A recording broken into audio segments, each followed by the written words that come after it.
La santé des chefs d'entreprise est un grand sujet qui commence par une phrase que j'ai dû entendre des centaines et des centaines de fois de la part des chefs d'entreprise: « Je n'ai pas le temps d'être malade ».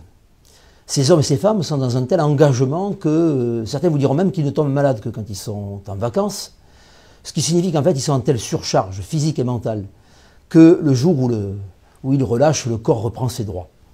Alors, quand on regarde objectivement le travail de ces entrepreneurs, on se rend compte qu'ils sont exposés à beaucoup de stress, à tel point même qu'ils font même plus attention.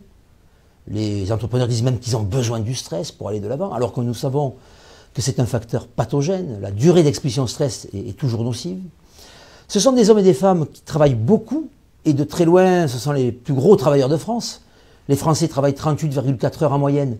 Les chefs d'entreprise sont à 55-60 heures par semaine, ce qui finit par devenir une surcharge et donc un facteur pathogène. Le troisième facteur, c'est l'incertitude. Quand on est un chef d'entreprise, on est face à l'incertitude du carnet de commandes. On ne sait jamais ce qu'on va gagner. Et l'incertitude est un facteur pathogène. Et enfin, quatrième facteur, très marquant dans le monde des PME, c'est la solitude. Quand on entreprend, on est souvent d'ailleurs dans ce qu'on appelle le nez dans le guidon, et toute forme de solitude est une forme de facteur pathogène. Et donc, si je devais conclure mon propos, je dirais que les entrepreneurs devraient tomber comme des mouches, parce qu'ils cumulent tous les facteurs pathogènes. Heureusement, il y a une contre-hypothèse qui est mise en évidence par l'Observatoire Maroc, qui est la question des facteurs salutogènes, c'est-à-dire les facteurs qui sont bons pour la santé. Et quand on regarde les entrepreneurs, on se rend compte d'abord que ce sont des hommes et des femmes qui ont le sentiment de maîtriser leur destin.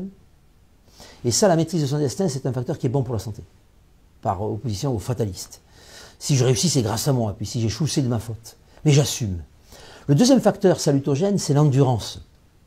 Je tombe, je me relève. Je retombe, je me relève encore. Eh bien, figurez-vous que ça, c'est un facteur qui est bon pour la santé. Et enfin, le troisième facteur, on pouvait peut-être s'en douter, mais ça a été montré, l'optimisme. Les optimistes vivent mieux et plus longtemps que les pessimistes.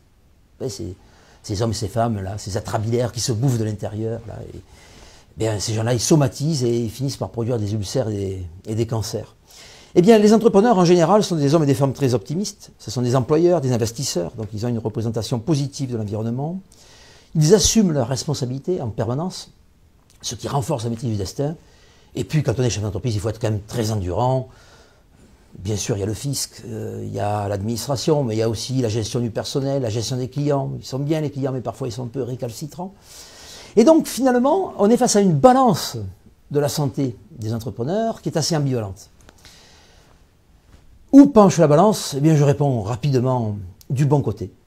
On a réalisé l'an dernier la première étude épidémiologique sur la santé des entrepreneurs, et quand on compare les entrepreneurs aux salariés, on se rend compte que finalement, entreprendre, c'est bon pour la santé.